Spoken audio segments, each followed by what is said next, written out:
KV சாரோட I think is an expert in writing women characters, especially அதாவது பெண்ணையும் அந்த உமன் எம்பவர்மெண்ட்டாக இருக்கட்டும், whatever to handle women characters I think is an expert. So Iraivi படத்தில் வந்து for me the biggest inspiration was K V sir's film in bringing out I mean இப்போ நம்ம கொஞ்ச நேரம் முன்னாடி அந்த கிளைமேக்ஸ் விஷயங்கள் பார்த்தோம்.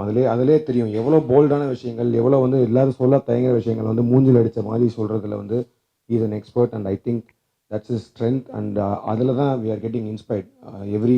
All the young generation are getting inspired from his films because of the way he writes women characters. And I think that's is strength. And அவர் பண்ணதுலேயே எனக்கு ரொம்ப பாதித்த படம் வந்து மூன்று முடிச்சு. ஏன்னா நான் சின்ன வயசில் ஃபஸ்ட்டு பார்த்த படத்தில் அதில் வந்து ஒரு மனசாட்சின்னு ஒரு கேரக்டர் வரும். ஸோ அதை பார்த்து வந்து தப்பு பண்ணால் அந்த மாதிரி கேரக்டர் நம்மளை துரத்துமான்னு பயந்து நான் ரொம்ப நாள் தப்பு பண்ணாமல் இருந்தேன். அப்புறம் அது வந்து ஓகே ஃபிக்ஷன் தெரிஞ்சதுக்கப்புறம் தான் தப்பு பண்ண ஆரம்பித்தேன். தேங்க்யூ. எல்லா படமும் பாலச்சந்தருடைய படங்கள் மனசில் பதிவான படங்கள். ஆகவே அதில் இந்த படம் தான் அந்த படம்னு சொல்ல முடியாது. ஒரு தாய்க்கு எல்லா குழந்தையும் பிடிக்கிற மாதிரி எனக்கு பாலச்சந்தருடைய எல்லா படங்களும் பிடிக்கும். அப்புறம் என்னை பற்றி இந்த கேள்விக்கு அப்பாற்பட்ட ஒரு பதில், எல்லாரும் பாலச்சந்தர் காலத்தில் வாழ்ந்தோம், பெருமையாக இருக்கும்.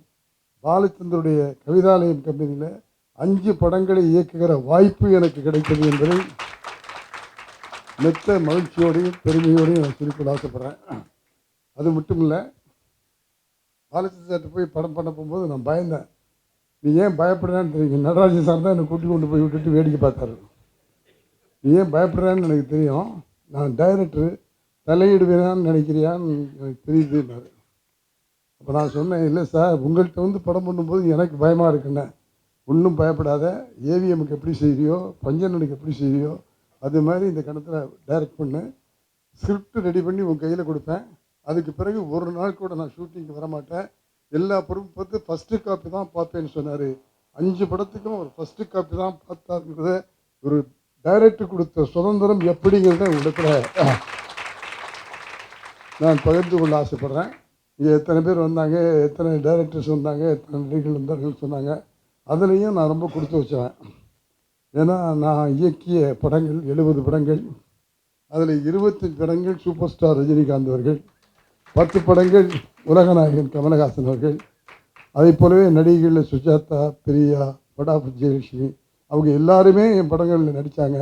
ஆகவே பாலச்சந்தர் சார் இல்லைன்னா எனக்கு சூப்பர் ஸ்டார் கிடச்சிருக்க மாட்டார், உலகநாயகன் கமலஹாசன் கிடச்சிருக்க மாட்டார், அதில் நடித்த பல நடிகர்கள் கிடைக்க மாட்டாங்க. பாலச்சந்தர் சார் கையில் போய் மோதிர கையால் கொட்டுப்பட்ட உடனே அடுத்து வந்து சேர்ற இடம் எஸ்பி முத்துராமன் அப்படிங்கிறத பெருமையாக சொல்லி எனக்கு இந்த நடிகர்களெல்லாம் கொடுத்த அந்த பெருமகளை இரு கரம் கூப்பி நான் வணங்குகிறேன்.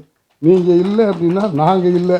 ஆகவே இந்த இளைஞர்களுக்கெல்லாம் நான் சொல்லிக்கொள்ள ஆசைப்படுவது, அந்த மனிதனை போல வாழ்வதற்கு உங்களை தயார் செய்து கொள்ளுங்கள். அவர் மாதிரி உழைச்சவர் யாரும் இல்லை, கிரியேட்டிவ் யாரும் இல்லை. சில நேரத்தில் அம்மாவுக்கு தெரியும், ராத்திரி 2 மணிக்கு ஏதோ ஒரு தாட்டு வருதுன்னு நினைச்சிட்டு போய் எழுதிட்டு உட்காந்துருப்பார். அதுதான் படைப்பாளி. ஆக இப்போ எல்லாம் வந்தோம் போனோம் அப்படின்னு போகிறாங்களே தவிர அவர் மேல் நினைச்சிருந்தவர்கள் எத்தனை பேர் இருப்பாங்கன்னு சொல்ல முடியுமா? ஒரு இயக்குனருங்கிற முறையில் வருகிற இளைஞர்களுக்கு நான் சொல்லிக்கொள்ள ஆசைப்படுகிறேன். பாலச்சந்தரை பற்றி பேசும்போது அவர் ரோல் மாடலாக எடுத்துக்கிட்டு அவர் வாழ்ந்த வாழ்க்கையை பின்பற்றுங்கள். சரணை போல, வசந்தை போல 10 டைரக்டரில் 100 டைரக்டர்கள் இந்தியாவுக்கு கிடைப்பார்கள். ஆகவே பாலச்சந்தர் நம்முடைய ஆசிரியர் மட்டுமல்ல, நம்முடைய வழிகாட்டி, உதாரண மனிதன், ரோல் மனிதன் என்று சொல்லிக்கொண்டு, அவர் எங்கேருந்து பிறந்தார், எங்கேயோ ஒரு திண்ணையில் நாடகம் போட்டு இருந்தார் கிராமத்தில்.